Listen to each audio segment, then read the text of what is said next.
Hello students, last class में अपन बात कर रहे थे बायोकेमिस्ट्री में लिपिड्स के बारे में। लिपिड्स की कंप्लीट स्टडी हमने की। देन आज का अपना टॉपिक है nucleotides.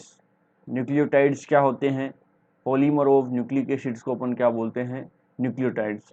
Polymer of nucleic acids का मतलब हो गया डीएनए, आरएनए, ये सब किससे मिलके बने होते हैं? न्यूक्लियोटाइड से मिलकर के बने होते हैं। यानी डीएनए, आरएनए वो सब हैं न्यूक्लियोटाइड से मिलकर के बने होते हैं। उसके बाद में कुछ एनर्जी सोर्स हैं। एनर्जी सोर्स अपने पास में मेजर एनर्जी सोर्स जो है वो एटीपी के रूप में अपने को मिलता है। यानी कि जो मेजर एनर्जी सोर्स है वो एटीपी के रूप में मिलता है। कुछ जीटीपी होते हैं, जैसे प्रोटीन सिंथेसिस ट्रांसलेशन के अंदर आप पढ़ते हो कि एनर्जी सोर्स है वो एनर्जी कहाँ से मिलती है? जीटीपी से मिलती है। या फिर लिपिड बायोसिंथेसिस के अंदर एनर्जी है वो सीटीपी से मिल सकती है। या फिर कुछ सोर्स ऐसे होते हैं जहाँ पर यूटीपी भी एज ए एनर्जी करेंसी के रूप में काम करती है। तो ये एनर्जी सोर्स के रूप में जितने भी एटीपी, जीटीपी, सीटीपी, यूटीपी ये सब हैं, ये न्यूक्लियोटाइड से मिलकर के ये बने होते हैं। आगे देखेंगे अपन इसकी स्ट्रक्चर कैसे बनाएंगे। फिर देखिए कुछ कोफैक्टर्स होते हैं जो भी न्यूक्लियोटाइड से मिलकर के बने होते हैं, जैसे एनएडी हो गया, एफएडी हो गया, ये कोफैक्टर होते हैं। कोफैक्टर क्या होते हैं? जब एंजाइम पढ़ेंगे तब अपन बात करेंगे कि कोफैक्टर्स की स्ट्रक्चर क्या होती है और कोफैक्टर्स का रोल क्या होता है। यानी कोफैक्टर एंजाइम के साथ मिलकर के काम करते हैं, एंजाइम्स की हेल्प करते हैं। उन फैक्टर्स को अपन क्या बोलेंगे? कोफैक्टर बोलेंगे। तो कोफैक्टर भी किससे मिलकर बने होंगे? न्यूक्लियोटाइड से मिलकर के बने हुए होते हैं। इसके बाद में कुछ सेकेंडरी मैसेंजर्स होते हैं। सेकेंडरी मैसेंजर जैसे साइक्लिक एएमपी, साइक्लिक जीएमपी, ये न्यूक्लियोटाइड से मिलकर के बने हुए सेकेंडरी मैसेंजर होते हैं। सेकेंडरी मैसेंजर अपन ने लिपिड के अंदर भी पढ़े थे। सेकेंडरी मैसेंजर जो हैं वो लिपिड के अंदर भी अपने पढ़े थे। डाइएसाइल ग्लिसरॉल, इनिसिटोल ट्राइफॉस्फेट यानी IP3 एंड DAG, ये लिपिड से मिलकर के बने हुए सेकेंडरी मैसेंजर थे। और न्यूक्लियोटाइड से मिलकर बने हुए सेकेंडरी मैसेंजर जो हैं वो साइक्लिक एएमपी, साइक्लिक जीएमपी, ये सब न्यूक्लियोटाइड से मिलकर के बने हुए सेकेंडरी मैसेंजर होते हैं। उसके बाद में कुछ सिंथेटिक न्यूक्लियोटाइड्स जो हैं वो एज ए ड्रग्स के फॉर्म में काम करते हैं। यानी कि मेडिसिन के फॉर्म में काम करने वाले कौन से न्यूक्लियोटाइड होते हैं? सिंथेटिक न्यूक्लियोटाइड्स, जिनसे अपन ड्रग्स बनाते हैं। जैसे एजिडोथाइमिडीन, जिसका नाम होता है एचजेटी शॉर्ट फॉर्म में, डाइडियोक्सी आइनोसिन, DDI। तो ये जो हैं वो रिवर्स ट्रांसक्रिप्टेज को इनिबिट करते हैं। ये जो दोनों ड्रग हैं वो रिवर्स ट्रांसक्रिप्टेज को इनिबिट करती हैं। और रिवर्स ट्रांसक्रिप्टेज को इनिबिट करती है, यानी कि HIV के ट्रीटमेंट के अंदर आपको ड्रग दी जाती हैं। यानी कि HIV के ट्रीटमेंट के अंदर एजिडोथाइमिडीन, डाइडियोक्सीआइनोसिन, ये सब HIV के ट्रीटमेंट में दी जाने वाली ड्रग्स हैं। तो इस प्रकार न्यूक्लियोटाइड से कुछ ड्रग्स का सिंथेसिस भी किया जा सकता है। इसके अलावा फ्लोरोयूरेसिल और थायोग्वेनिन, ये भी ड्रग्स होती हैं। ये भी एंटी कैंसरस ड्रग होती हैं, यानी कि कैंसर के ट्रीटमेंट में ये ड्रग्स दी जाती हैं। दूसरी ड्रग होती है एलोप्यूरिनोल, जो गाउट डिजीज के अंदर दी जाती है। गाउट डिजीज क्या होती है, कैसे होती है, वो भी अपन इसी चैप्टर में आगे बात करेंगे। तो एलोप्यूरिनोल है वो एक न्यूक्लियोटाइड से बनी हुई ड्रग है जो गाउट डिजीज के ट्रीटमेंट के अंदर दी जाने वाली एक ड्रग है। इस प्रकार से कुछ सिंथेटिक न्यूक्लियोटाइड्स की हमने बात की। उसके बाद में देखेंगे स्ट्रक्चर ऑफ न्यूक्लियोटाइड्स के बारे में कि इनकी स्ट्रक्चर कैसे होती है। तो न्यूक्लियोटाइड्स की स्ट्रक्चर के अंदर आप देखेंगे कि 3 चीज़ें होती हैं: नाइट्रोजन बेस, शुगर और फॉस्फेट ग्रुप। नाइट्रोजन बेस और शुगर को हम कंबाइंडली क्या बोलेंगे? Nucleoside. Nitrogen base and sugar को न्यूक्लियोसाइड बोला जाता है। और न्यूक्लियोसाइड के अटैच में जब फॉस्फेट ग्रुप अटैच कर दिया जाएगा तो हम उसको बोलेंगे न्यूक्लियोटाइड। अपन उसको क्या बोलेंगे? न्यूक्लियोटाइड बोलेंगे। तो इस प्रकार नाइट्रोजन बेस अपने पास में 2 टाइप के होते हैं, प्यूरीन एंड पायरिमिडीन। प्यूरीन को R के फॉर्म में लिखा जाता है और पायरिमिडीन को शॉर्ट में Y लिखा जाता है। आगे देखेंगे इनको R एंड Y लिखने का क्या फ़ायदा है। तो देखो प्यूरीन एंड पायरिमिडीन की अगर अंदर की बात करें कि इनके अंदर कितने नाइट्रोजन बेस होते हैं, तो प्यूरीन के अंदर एडेनिन एंड ग्वानिन को शामिल किया गया है और पायरिमिडीन के अंदर साइटोसिन एंड थाइमिन को शामिल किया गया है। अगर आप RNA की बात करोगे तो थाइमिन की जगह यूरेसिल पाया जाएगा, यानी कि थाइमिन की जगह यूरेसिल है। और अगर DNA की बात करोगे तो थायमीन पाया जाता है। अब थायमीन एंड यूरेसिल ये सब क्यों आए, इसकी बात भी अपन आगे करेंगे, लेकिन यहाँ पर अपने पास में टोटल 5 टाइप के नाइट्रोजन बेस होते हैं, एडेनिन, ग्वानिन, साइटोसिन, थायमीन और यूरेसिल। इनको 2 ग्रुप में डिवाइड किया गया है, प्यूरीन एंड पायरीमिडीन। नेक्स्ट बात करते हैं शुगर के बारे में। शुगर जो है वो पेंटोज शुगर प्रेजेंट होती है। यहाँ पर मैंने आपको कार्बोहाइड्रेट पढ़ रहे थे तो मैंने आपको बताया पेंटोज शुगर, जितनी भी शुगर है उनको फिर से अपन रिवाइज करते रहेंगे। इससे अपना फ़ायदा यह हुआ है कार्बोहाइड्रेट पढ़ाने का कि जितनी भी शुगर्स होती हैं उसको कम्प्लीटली रिवाइज करते रहेंगे और आपको चीज़ें नई नज़र नहीं आएंगी, ठीक है। तो ये शुगर पढ़ने का फ़ायदा हुआ। पेंटोज शुगर होते हैं यानी कि 5 कार्बन वाली शुगर होती है। अपने यहाँ कितने कार्बन वाली शुगर होती है, 5 कार्बन की शुगर, राइबोस शुगर जिसको अपन बोलेंगे, इसको अपन क्या बोलते हैं, राइबोस शुगर। तो अगर अपन नंबरिंग यहाँ से करेंगे तो ये HOH आ जाएगा,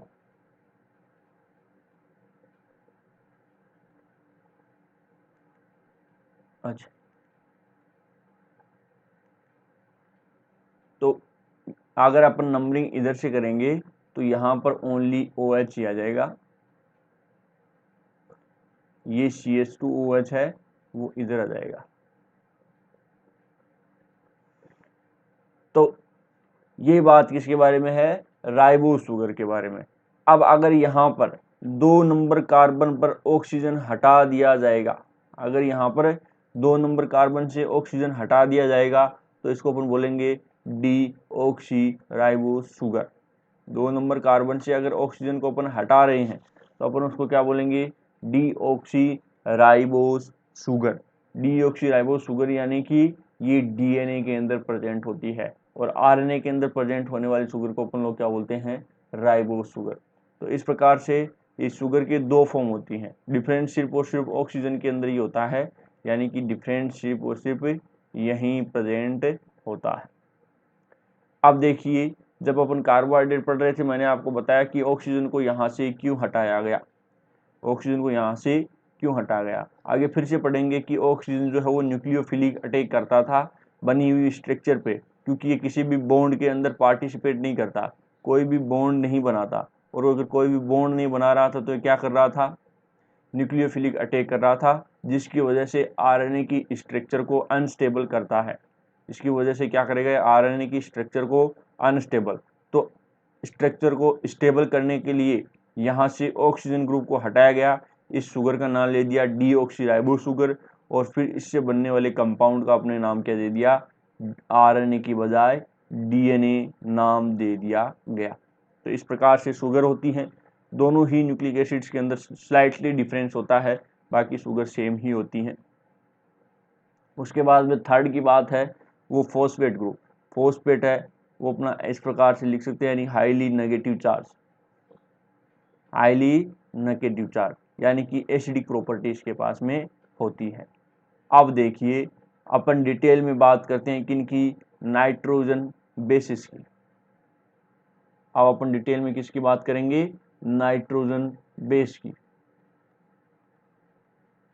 तो नाइट्रोजन बेस के अंदर हमने पढ़े प्यूरीन एंड पायरीमिडीन। तो पहले अपन किसके बारे में पढ़ लेते हैं, प्यूरीन एंड प्यूरीन के बारे में, यानी कि R के बारे में। अब प्यूरीन के अंदर कितने नाइट्रोजन बेस थे, 2 नाइट्रोजन बेस थे, एडेनिन एंड ग्वानिन। तो अपन किसकी बात कर रहे हैं, एडेनिन की। एडेनिन की स्ट्रक्चर के अंदर 6 एमिनो प्यूरीन को अपन क्या बोलेंगे, एडेनिन बोला जाएगा।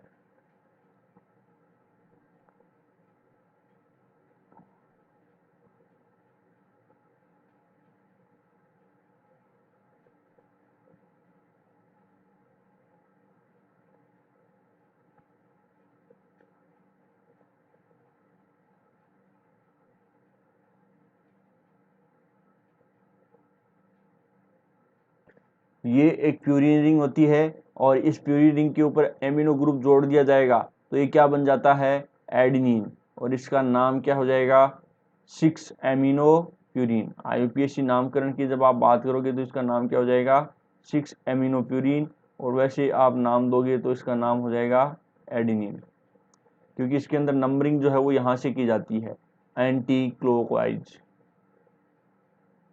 तो ये 5 6 कार्बन 7 8 9 6 एमिनो प्यूरिन, यानी 6 पोजीशन पर क्या है, एमिनो ग्रुप, 6 एमिनो प्यूरिन। ये आपकी किसकी स्ट्रक्चर हो गई, एडेनिन की स्ट्रक्चर हो गई। अब इस एडेनिन का आप क्या करो, ऑक्सीडेटिव डीएमिनेशन। यहाँ पे अगर आपको ये विजिबल नहीं हो पा रहा है तो इसका ध्यान रखना, इसका नाम मैंने लिखा है 6 एमिनो प्यूरिन। अब इसका आप आगे क्या कर सकते हो, ऑक्सीडेटिव डीएमिनेशन। इसका अपन क्या करें, ऑक्सीडेटिव डीएमिनेशन। ऑक्सीडेटिव डीएमिनेशन करते हैं तो एमिनो ग्रुप तो हट जाता है और उसकी जगह ऑक्सीजन आ जाता है। तो इसकी स्ट्रक्चर कुछ ऐसे बनेगी।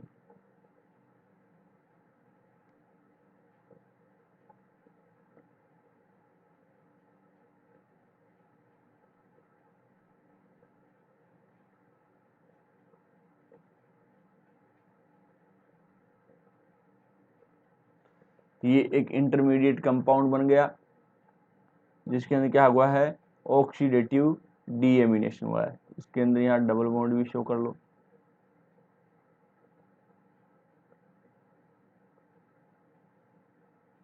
अब इसमें यहाँ डबल बॉन्ड हुआ है तो इसका मतलब यहाँ तो हो नहीं पाएगा, फिर यहाँ हो जाएगा।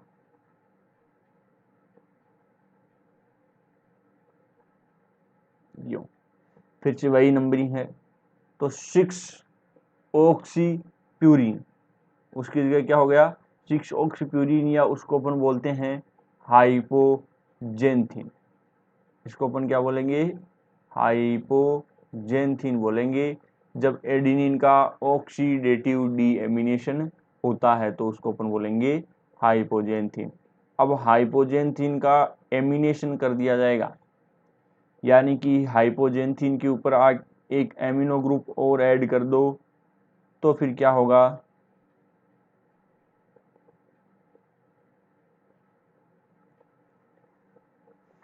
एक एमिनेशन कर रहे हैं इसके ऊपर,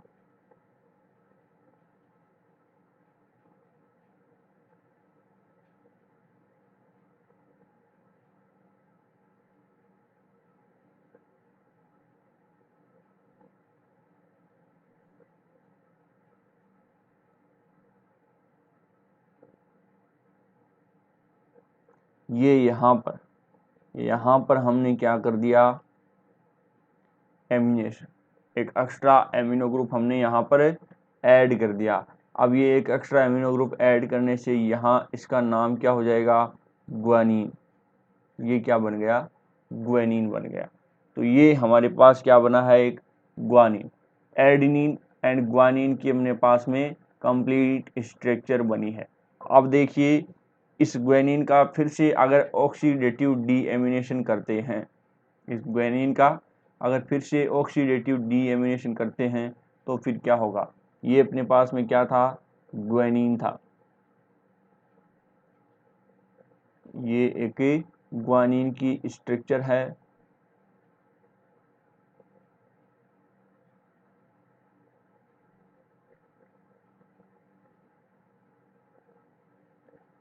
इस ग्वानिन का अपन फिर से ऑक्सीडेटिव डीएमिनेशन करें तो अपने को क्या मिलेगा,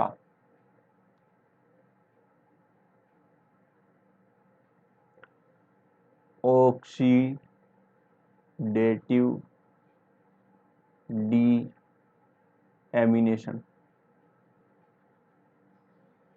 अगर इसका ऑक्सीडेटिव डीएमिनेशन करने का क्या मतलब होता है, एमिनो ग्रुप का हट जाना और उसकी जगह ऑक्सीजन का ऐड हो जाना।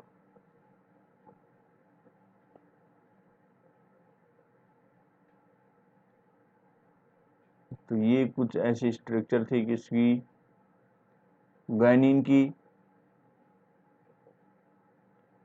और यहाँ पर एक और ऑक्सीजन ऐड हो जाएगा। तो ये अब इस कंपाउंड का नाम हो जाएगा जेंथीन। इस कंपाउंड को क्या बोलते हैं अपन? जेंथीन। जब ग्वानिन का ऑक्सीडेटिव डीएमिनेशन करेंगे तो इसको क्या बोलेंगे? जेंथीन नाम दिया जाता है। नंबरिंग इसकी वैसे ही करेंगे जैसे पहले करते आए हैं। नंबरिंग में कोई चेंज नहीं होगा, सबके अंदर एंटी क्लॉकवाइज नंबरिंग ही होती है। यानी कि प्यूरिन के अंदर आप जो भी पढ़ोगे उनके अंदर नंबरिंग कैसी होगी? Anti clockwise.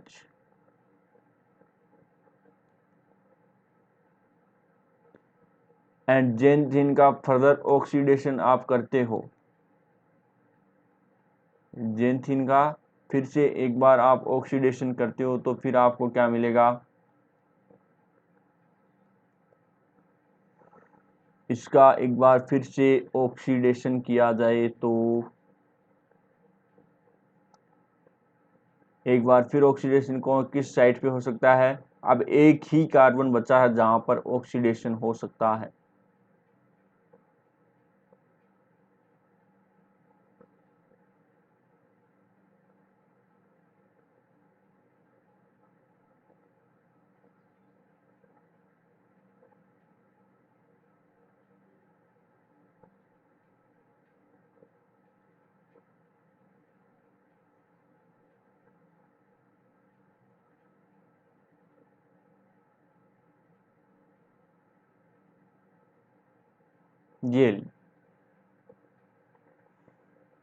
ये क्या बना है?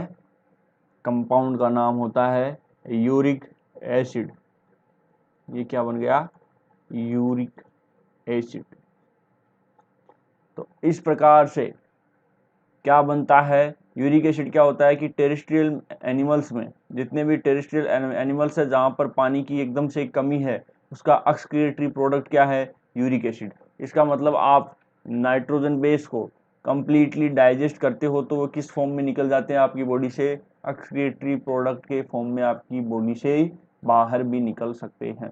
अब गाउट डिजीज का मैंने आपको बात बताई थी कि गाउट डिजीज क्या होता है? जब यूरिक एसिड के क्रिस्टल आपकी बॉडी में जमा हो जाते हैं तो आपको जॉइंट्स के अंदर तेज दर्द होता है।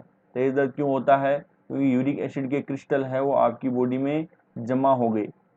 ठीक है, ये जमा हो गई तो फिर क्या होगा? दर्द होगा। इस डिजीज को अपन क्या बोलेंगे? Gout disease. इसी को अपन क्या बोलेंगे? गाउट डिजीज बोलते हैं। अब देखो साइट ऑफ प्रोटोनेशन, यानी कि प्रोटोनेशन की साइट है वो प्यूरिन रिंग के अंदर कौन सी होती है? 1 नंबर नाइट्रोजन।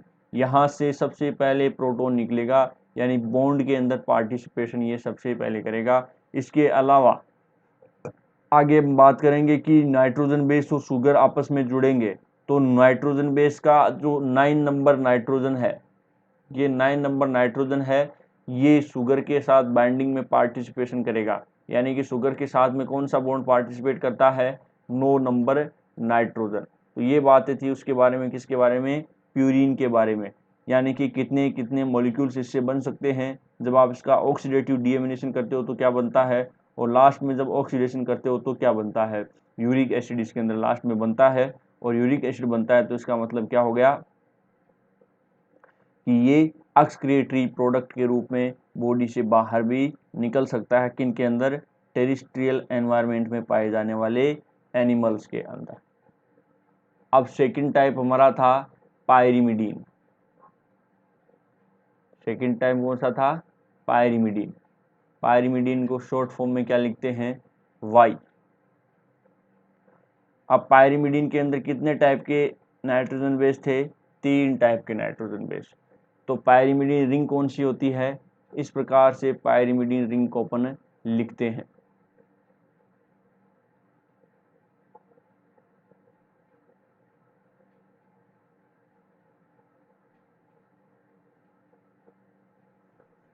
ये हमारी एक पायरिमिडीन रिंग है।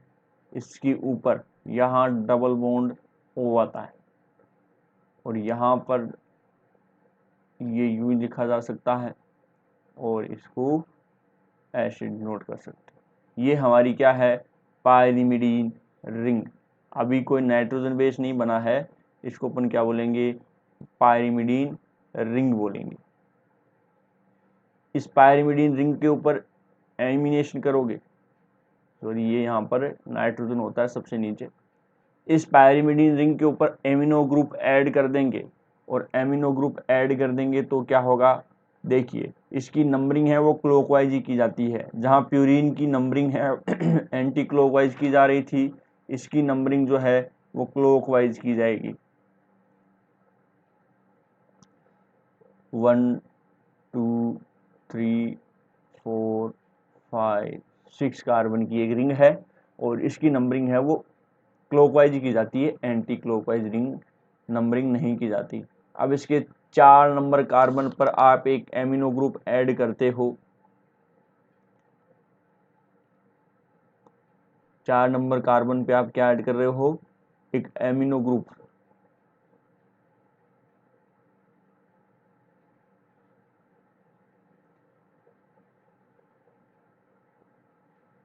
ये कर दिया। अब ये एक नाइट्रोजन बेस बन गया, जिसका नाम क्या होता है, इसको यू करके, इसका नाम क्या हो गया, साइटोसिन। इस नाइट्रोजन बेस का नाम क्या हो गया, साइटोसिन। इस नाइट्रोजन बेस का नाम हो गया। अब इसका ऑक्सीडेटिव डीएमिनेशन क्या आ जाएगा, इसका क्या किया जाएगा, ऑक्सीडेटिव डीएमिनेशन। तो फिर देखो क्या बनेगा, ऑक्सीडेटिव डीएमिनेशन हमने वहाँ पर भी सबका किया था और यहाँ पर भी करेंगे। इसका ऑक्सीडेटिव डीएमिनेशन करेंगे तो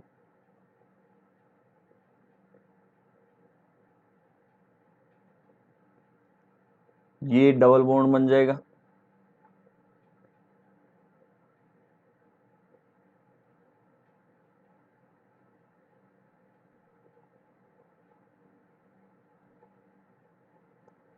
और ये डबल बॉन्ड पहले से था, यानी कि आपके पास में अब 2 डबल बॉन्ड ऑक्सीजन के दिखाई दे रहे हैं, यानी कि इसका क्या हुआ है, ऑक्सीडेशन हुआ है।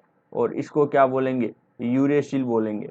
ये भी एक नाइट्रोजन बेस होता है, यूरेसिल भी एक नाइट्रोजन बेस होता है। यहाँ पर आप इसको ऐसे कुछ दिखा सकते हो वैलेंसी कंप्लीट करने के लिए। तो ये भी क्या होता है, एक नाइट्रोजन बेस होता है,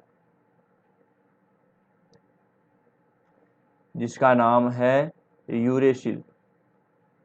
इसका क्या नाम है, यूरेसिल जिसका नाम है। अब इस यूरेसिल का मिथाइलेशन आप करते हो, इसका आप क्या करोगे, मिथाइलेशन। तो फिर क्या मिलेगा,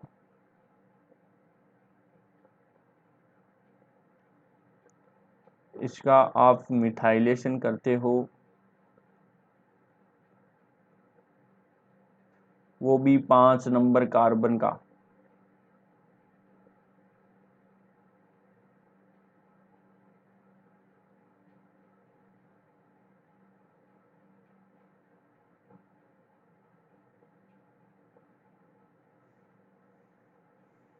ये यूरेसिल है, और इसके 5 नंबर कार्बन पर आप एक मिथाइल ग्रुप ऐड कर दो, तो फिर क्या बनता है, इसका नाम क्या है, आप थाइमीन इसका नाम दे सकते हो, थाइमीन। तो इस प्रकार से ये थाइमीन बन गया। थाइमीन जो है वो नाइट्रोजन बेस डीएनए के अंदर होता है, और यूरेसिल आरएनए के अंदर होता है। तो ये यूरेसिल की जगह थाइमीन की आवश्यकता अपने को क्यों हुई, यूरेसिल की जगह थाइमीन की आवश्यकता अपने को क्यों हुई, क्या हुआ कि आरएनए जो था वो अनस्टेबल स्ट्रक्चर थी, उसकी हाफ लाइफ कम थी। हाफ लाइफ का मतलब क्या होता है, अर्धायुकाल जीने के लिए जो आधा समय होता है, आपकी साल 100 साल आप जी रहे हो, और 50 साल के अंदर कोई आदमी मर रहा है, या 50 साल आप काउंट करो तो उसकी क्या है, अर्धायुकाल, 50 साल उसकी अर्धायुकाल है। तो इस प्रकार से उसकी हाफ लाइफ जो है वो कम होती थी आरएनए की। आरएनए अनस्टेबल होता था। अनस्टेबल किसकी वजह से होता था, एक तो जो शुगर है, उसकी राइबोज शुगर है, उसके 2 नंबर कार्बन पर ऑक्सीजन ग्रुप प्रेजेंट था जो न्यूक्लियोफिलिक अटैक कर रहा था, एक तो वो वजह थी, उसकी वजह से वो अनस्टेबल था। और एक इस यूरेसिल की वजह से अनस्टेबल था। यूरेसिल की वजह से अनस्टेबल क्यों था, अगर साइटोसिन का ऑक्सीडेशन हो गया तो उससे क्या बन जाएगा, यूरेसिल बन जाएगा। साइटोसिन का ऑक्सीडेशन हो गया तो इससे यूरेसिल बन जाएगा, और यूरेसिल खुद भी एक नाइट्रोजन बेस है। तो क्या होता है, कोई गलत नाइट्रोजन बेस ऐड हो जाता है तो उसको अपने डीएनए पॉलीमरेज या आरएनए पॉलीमरेज के अंदर एक प्रॉपर्टी होती है जिसको अपन बोलते हैं प्रूफ रीडिंग। प्रूफ रीडिंग क्या होती है कि कोई भी गलत न्यूक्लियोटाइड जुड़ा हुआ है तो उसकी जगह वापस हटा करके सही न्यूक्लियोटाइड को ऐड किया जाए, उस कंडीशन को अपन क्या बोलते हैं, प्रूफ रीडिंग। तो प्रूफ रीडिंग के अंदर डीएनए पॉलीमरेज की प्रॉपर्टी होती है कि वो रिकॉग्नाइज कर लेता है कि नाइट्रोजन बेस के अंदर किसी भी प्रकार की कोई मिस्टेक हुई है तो उसको वापस रिमूव किया जाए और रिमूव करके उसकी जगह सही न्यूक्लियोटाइड को ऐड किया जाए। लेकिन यहाँ पर कुछ अलग ही सीन था, यहाँ पर डीएनए पॉलीमरेज ये रिकॉग्नाइज नहीं कर पा रहा था क्योंकि साइटोसिन का ऑक्सीडेटिव डीएमिनेशन हो गया, यानी कि साइटोसिन का ऑक्सीडेटिव डीएमिनेशन हो गया। डीएनए पॉलीमरेज से मेरा मतलब ये है कि जब आरएनए था तो इसका मतलब आरएनए पॉलीमरेज हो गया, आरएनए था तो आरएनए पॉलीमरेज हो गया। तो उसकी प्रॉब्लम ये थी कि साइटोसिन का ऑक्सीडेटिव डीएमिनेशन बनने पे यूरेसिल बन रहा है। अब आपका आरएनए पॉलीमरेज या डीएनए पॉलीमरेज ये नहीं रिकॉग्नाइज कर पाएंगे कि ये जो यूरेसिल बना है वो साइटोसिन के ऑक्सीडेशन से बना है या फिर आपका नेचुरली यूरेसिल है। ये रिकॉग्नाइज नहीं कर पा रहे थे कि साइटोसिन के ऑक्सीडेटिव डीएमिनेशन से यूरेसिल जो बना है ये ऑक्सीडेशन से बना है या फिर नेचुरली आपका नाइट्रोजन बेस है, क्योंकि यूरेसिल दो पाथवे से आ सकता है। एक तो नेचुरली ही यूरेसिल आपके डीएनए में या आरएनए के अंदर जेनेटिक मटेरियल के रूप में है, या फिर साइटोसिन के ऑक्सीडेशन से हुआ है। अगर वह नेचुरली प्रेजेंट है तब तो सीक्वेंस में कोई गड़बड़ नहीं है कि किसी भी प्रकार का म्यूटेशन नहीं होगा, लेकिन वो साइटोसिन के ऑक्सीडेशन से बना है तो इसका मतलब प्रॉब्लम क्रिएट हो जाएगी। क्योंकि यूरेसिल नॉर्मली किससे बॉन्डिंग करता है,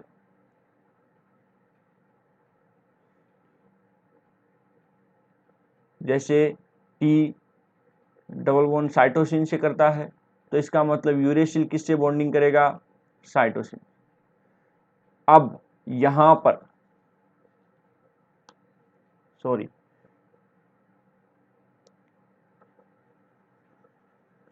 चारगाफ रूल अपन पढ़ते हैं, तो एडेनिन से कौन बॉन्ड करता है, थायमीन, और ग्वानिन से ट्रिपल बॉन्ड कौन करता है, साइटोसिन।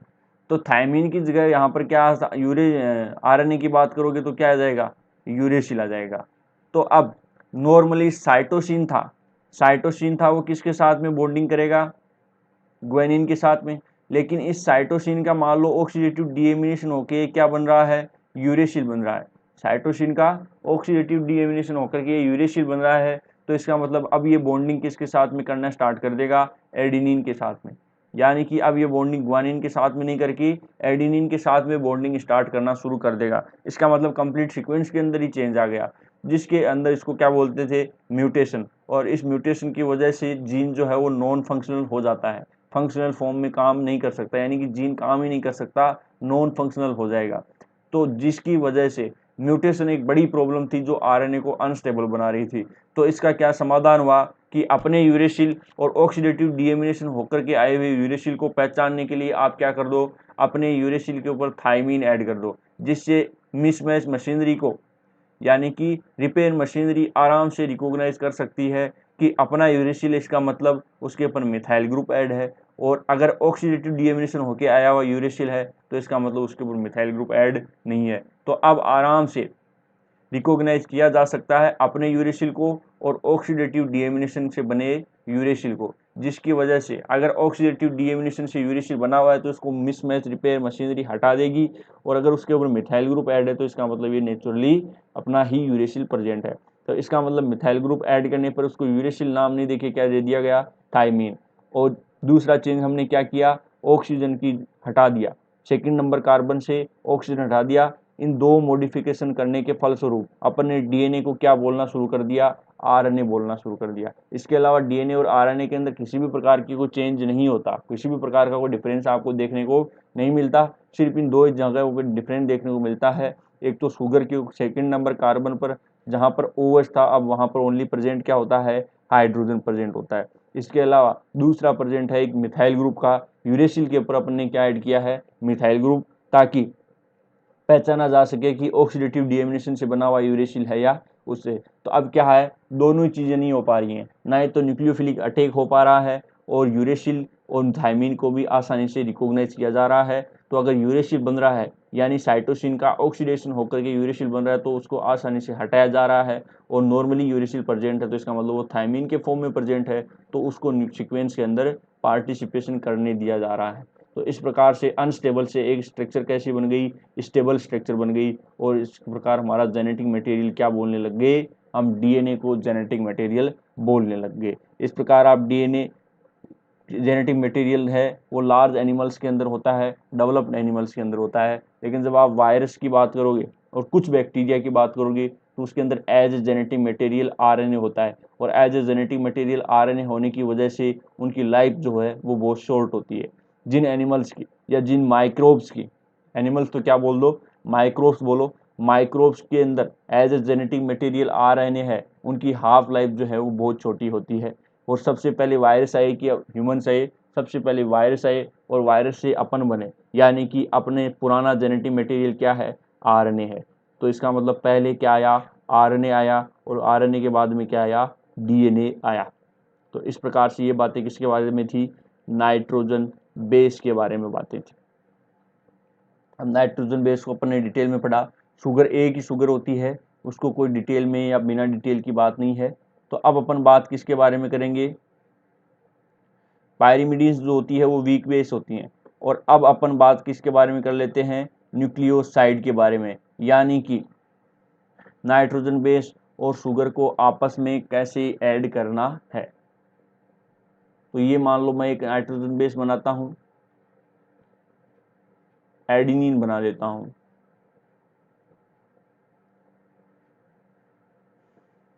ये एक नाइट्रोजन बेस बना लेते हैं जिसको क्या बोल देंगे, एडिनिन।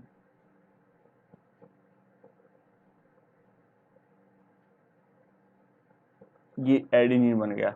इसके ऊपर अपने को क्या ऐड करना है, एक शुगर ऐड करनी है। तो मैंने जैसा कि बताया कि शुगर कितने नंबर नाइट्रोजन के साथ में ऐड होगी, 9 नंबर नाइट्रोजन के साथ में शुगर ऐड होती है। तो ये देखिए,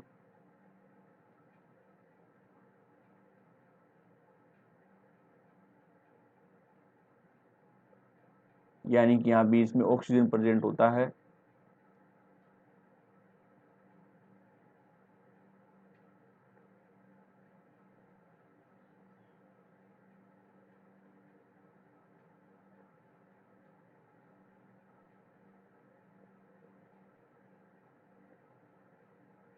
CH2OH,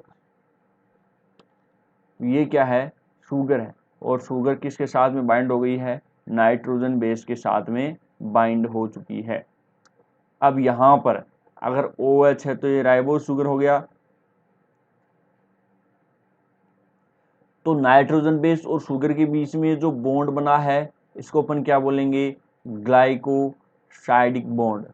इसको अपन क्या बोलेंगे, ग्लाइकोसाइडिक बॉन्ड। और ये क्या है, एक न्यूक्लियोसाइड है, ये न्यूक्लियोटाइड नहीं है, क्योंकि अभी तक हमने इसके ऊपर फॉस्फेट ग्रुप ऐड नहीं किया, और जब तक फॉस्फेट ग्रुप ऐड नहीं करेंगे उसको क्या नहीं बोलेंगे, न्यूक्लियोटाइड नहीं बोलेंगे। तो ये एक न्यूक्लियोसाइड है, यानी कि नाइट्रोजन बेस को अपन ने किसके साथ में ऐड किया है, नाइट्रोजन बेस को हमने ऐड किया है शुगर के साथ में, और किस बॉन्ड के द्वारा, ग्लाइकोसिडिक बॉन्ड के द्वारा हमने उसको ऐड किया है। इस कंडीशन को बोलते हैं, ओरिएंटेशन है सिन ओरिएंटेशन। ग्लाइकोसिडिक किस बॉन्ड बना है, सिन ओरिएंटेशन।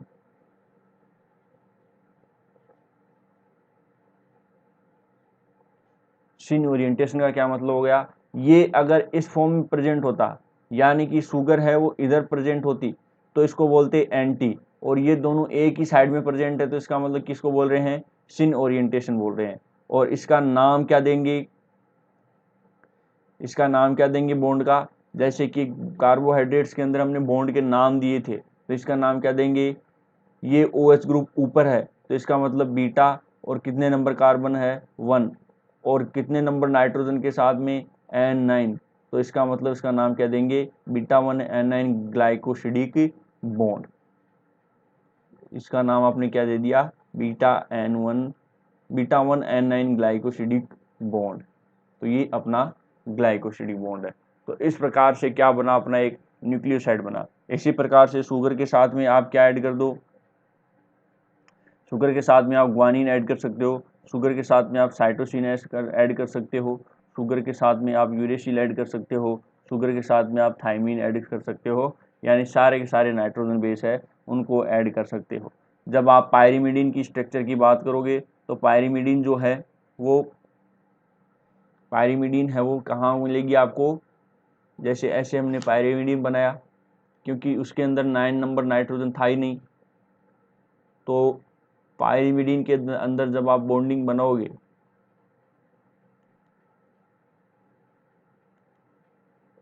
तो ऐसे हैं,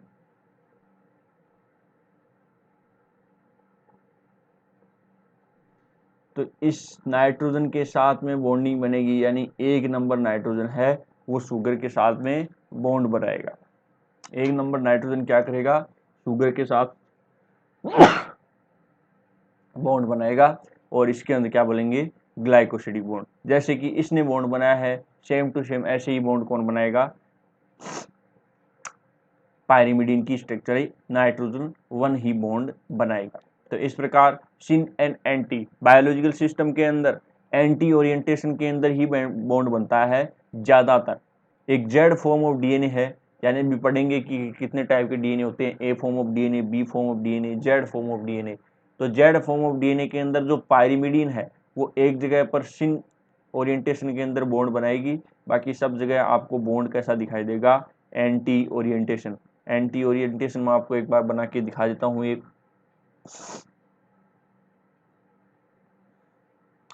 एंटी ओरिएंटेशन के अंदर बॉन्ड कौन से बनेगा,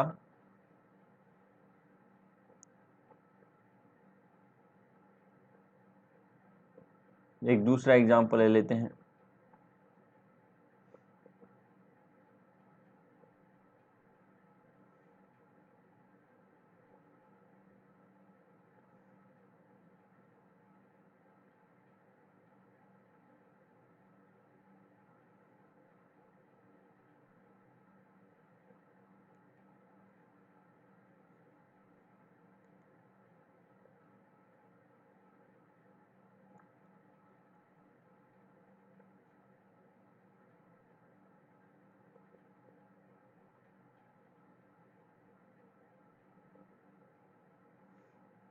ये है, इसके साथ में आप क्या ऐड कर दो, शुगर ऐड कर दो, ये ग्वानिन है।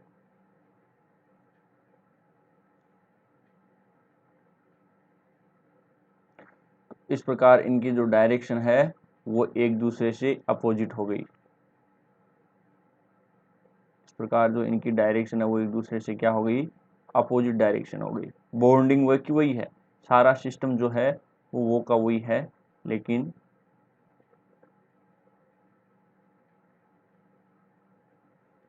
सिर्फ चेंज इतना ही आया है इसके अंदर।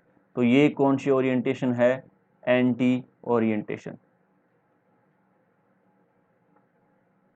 एंटी ओरिएंटेशन मतलब क्या हो गया, बॉन्ड वही है, β1N9 ग्लाइकोसिडिक बॉन्ड, सिर्फ और सिर्फ चेंज है वो ओरिएंटेशन के अंदर आया है, बॉन्ड किस ओरिएंटेशन में बना है, एंटी ओरिएंटेशन।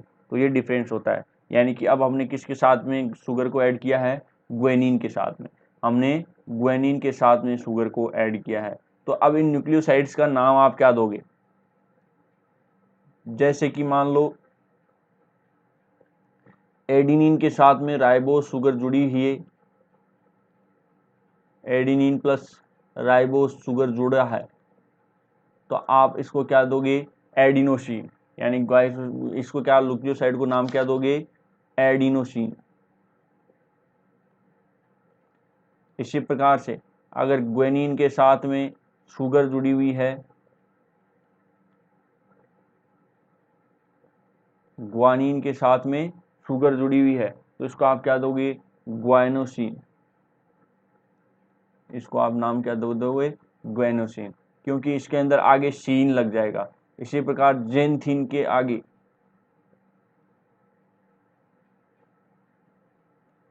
राइबो शुगर लगी है तो उसको बोल देंगे जेनथिनोसिन।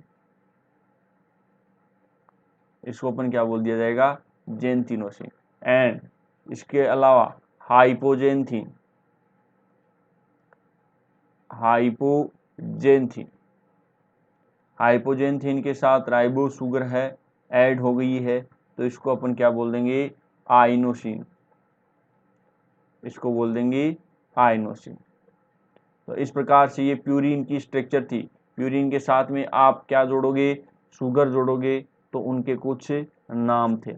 अब आपको क्या ऐड करना है, पायरिमिडिन के साथ में शुगर ऐड करनी है, और पायरिमिडिन के अंदर आपने देखा कि इनका नाम में ही होता है साइटोसिन। तो साइटोसिन को आप सीन कैसे बोलोगे, उसके अंदर ऑलरेडी ही सीन है लास्ट में, तो साइटोसिन के आगे शुगर ऐड होगा तो क्या उसको साइटोसिन ही बोला जाएगा, नहीं, साइटोसिन के साथ अगर शुगर ऐड होगा, साइटोसिन के साथ में शुगर ऐड होगा तो उसको अपन बोलेंगे साइटिडीन, उसको अपन क्या बोलेंगे, साइटिडीन। उसी प्रकार से क्या था, यूरेसिल के साथ शुगर ऐड होगा तो उसको अपन बोलेंगे यूरिडीन, यूरिडीन। क्या बच गया, थाइमीन, थाइमीन प्लस शुगर, अगर थाइमीन के साथ शुगर ऐड है तो उसको क्या बोल दिया जाएगा, थाइमिडीन। तो इस प्रकार से इनके नाम है, इस प्रकार से इनके नाम है प्यूरिन एंड पायरिमिडिन के साथ में जब शुगर ऐड होता है। तो ये हमने किसके साथ में ऐड किए हैं, पायरिमिडिन के साथ में शुगर। तो ये सब स्ट्रक्चर किसकी हैं, न्यूक्लियोसाइड्स की। एक स्ट्रक्चर में आपको इसकी भी बना के दिखा देता हूँ ताकि आपको सब कंफर्म हो जाए।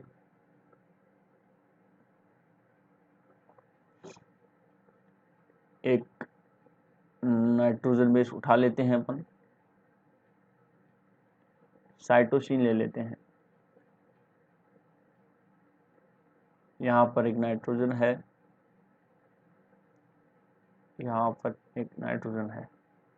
अब इसका अपने को क्या बनाना है, न्यूक्लियोसाइड बनाना है।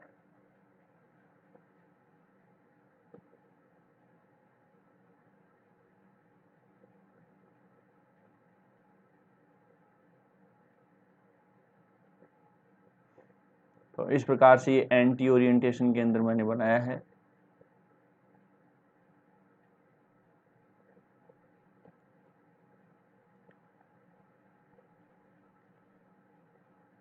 तो इसका नाम क्या दोगे, बीटा 1N1 ग्लाइकोसिडिक बॉन्ड, क्योंकि ये 1 नंबर पोजीशन है, 2 3 4 5 6, ये 1 नंबर पोजीशन है, तो बीटा N1 ग्लाइकोसिडिक बॉन्ड हम इसका नाम देंगे।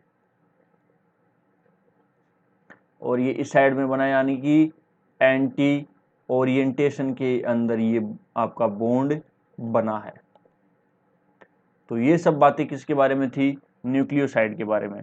अब अपन किसके बारे में बात कर सकते हैं, न्यूक्लियोटाइड के बारे में।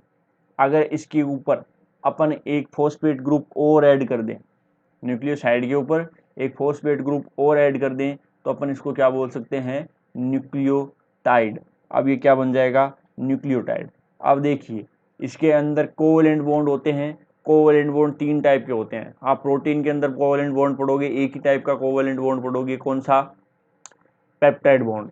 कार्बोहाइड्रेट के अंदर हमने एक ही टाइप का बॉन्ड पढ़ा, कौन सा, ग्लाइकोसिडिक बॉन्ड। जो शुगर और शुगर को आपस में बॉन्ड ऐड करता है वो भी ग्लाइकोसिडिक बॉन्ड ही करता है, और शुगर और नाइट्रोजन बेस को आपस में ऐड करेगा वो भी कौन सा बॉन्ड होता है, ग्लाइकोसिडिक बॉन्ड। यानी कि यहाँ पर दोनों टाइप के ही ग्लाइकोसिडिक बॉन्ड ही होते हैं। अगर शुगर और शुगर को आपस में अटैच कर रहा है तो भी ग्लाइकोसिडिक बॉन्ड ही है, और ये भी ग्लाइकोसिडिक बॉन्ड ही होता है।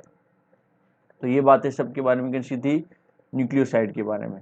साइट ऑफ प्रोटोनेशन पायरिमिडिन के बारे में कौन सी होती है, ये जो N3 है वो होती है साइट ऑफ प्रोटोनेशन। प्रोटोनेशन की साइट, यानी कि आगे जब ये डीएनए या आरएनए बनाएगी तो ये क्या है, इसकी साइट ऑफ प्रोटोनेशन। इसको अपन क्या बोलेंगे, साइट ऑफ प्रोटोनेशन। तो इस प्रकार से हमने शुगर के बारे में पढ़ा, शुगर का और थायमीन का और यूरेसिल का। ये 3 चीज़ें ऐसी हैं जहाँ पे आपको सब क्लियर हो जाता है। बाकी डीएनए एंड आरएनए के अंदर कहीं पर भी कन्फ्यूज़न होने की ज़रूरत नहीं है। स्ट्रक्चर है वो सेम टू सेम चलेगी, यानी कि स्ट्रक्चर है उसके अंदर सारा का सारा सिमिलरिटी ही चलेगी। बस डिफरेंस आएगा कि एक कार्बन के अंदर C2 पोजीशन के अंदर और यूरेसिल एंड थायमीन के अंदर उसकी स्ट्रक्चर भी कोई ज़्यादा है नहीं, क्योंकि आपको 5 नंबर कार्बन के ऊपर एक थायमीन ऐड करना है, बस वो क्या बन जाएगा, यूरेसिल से थायमीन बन जाएगा। तो ये न्यूक्लियोसाइड्स के बारे में हमने बात की। नेक्स्ट वीडियो में हमने न्यूक्लियोटाइड्स के बारे में बात करेंगे कि न्यूक्लियोटाइड्स कैसे बनते हैं, कैसे फॉस्फेट है वो शुगर के साथ में अटैच होता है और कैसे ये ग्लाइकोसिडिक बॉन्ड या फॉस्फोएस्टर बॉन्ड या फॉस्फोडाइएस्टर बॉन्ड ये सब बॉन्ड बनाता है। तो आज के सेशन में हम इतना ही करेंगे, मिलेंगे नेक्स्ट वीडियो में। तब तक के लिए थैंक यू सभी को।